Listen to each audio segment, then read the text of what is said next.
आज सुबह से एक वीडियो चल रहा है ऑनलाइन जिसके अंदर ये दिखाया गया है कि त्विशा और दीपिका के पेरेंट्स ने ये किया तो वो किया, उनका साथ नहीं दिया। बट एक्चुअली में कोई ये तो बात करता ही नहीं कि एग्जैक्टली इंडियन पेरेंटिंग कितनी टॉक्सिक है।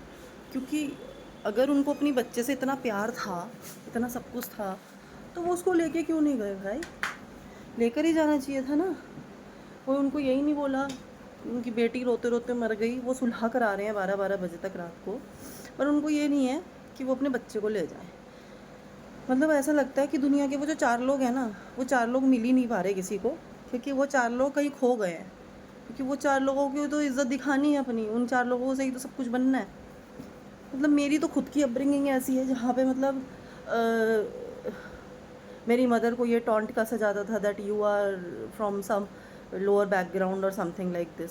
मतलब पढ़े लिखे इंसानों के अंदर सबसे ज़्यादा दिमाग की कमी होती है, मुझे ऐसा महसूस होता है।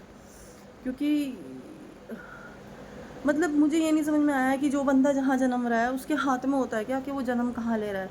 और इतनी प्रॉब्लम है तो तुम उसको छोड़ दो ना यार, क्यों उसके पीछे पड़े हो, क्यों उसके साथ ही अपनी ऐसी तैसी करानी है।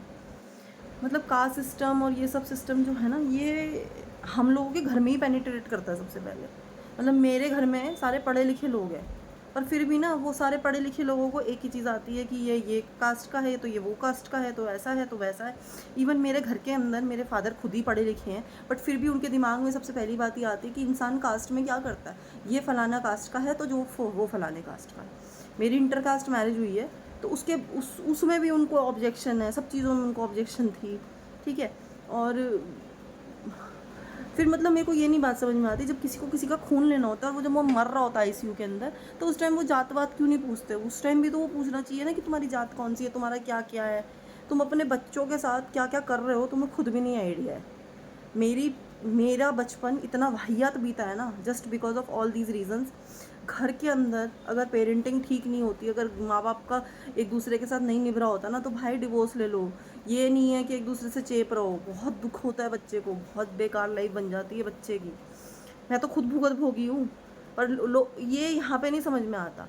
मतलब अगर इंडिया के बाहर रहना शुरू कर दे ना कोई बंदा जाके, तो उसको बड़ी जल्दी ये सब चीज़ें समझ में आ जाती है कि भाई कास्ट सिस्टम नहीं होता, ये नहीं होता तो वो नहीं होता। वहाँ जाके वो क्रिश्चियन से शादी कर लेते हैं, उसके अंदर उनको कोई ऑब्जेक्शन नहीं होती। इंटर कास्ट तो छोड़ो, कास्ट क्या, उनका तो नाम तक नहीं पूछते वो लोग वहाँ पे, क्योंकि उनको पीआर मिल रहा होता है, उनको वीज़ा मिल रहा होता है, वो सब मिल रहा होता है, तो उनको कोई लेना देना नहीं होता। बट इंडिया में आती उनकी आत्मा जाग जाती है सबसे पहले कि जी हमारा तो ये है, हमारा तो वो है।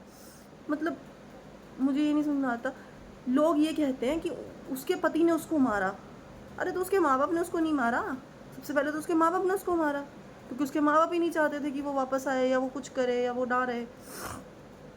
कुछ पेरेंट्स ऐसे होते हैं जो ये सोचते हैं कि भाई हम अपने बच्चे को उस इंसान के चंगुल से छुड़ा लें, ये कर ले तो वो कर ले, कुछ करते नहीं है वो लोग। और मैं सही बताऊँ, जिन लोगों को ज़रूरत है ना इन सब चीज़ों की कि भाई निकलो बाहर, तुम अपनी बेटी को खुद दहेज देते हो, तुम अपनी बेटी को खुद बोलते हो कि भाई तू रह वहाँ पे। कास्ट सिस्टम इंडिया के अंदर ही है और ये रहेगा ही रहेगा हर हालत में।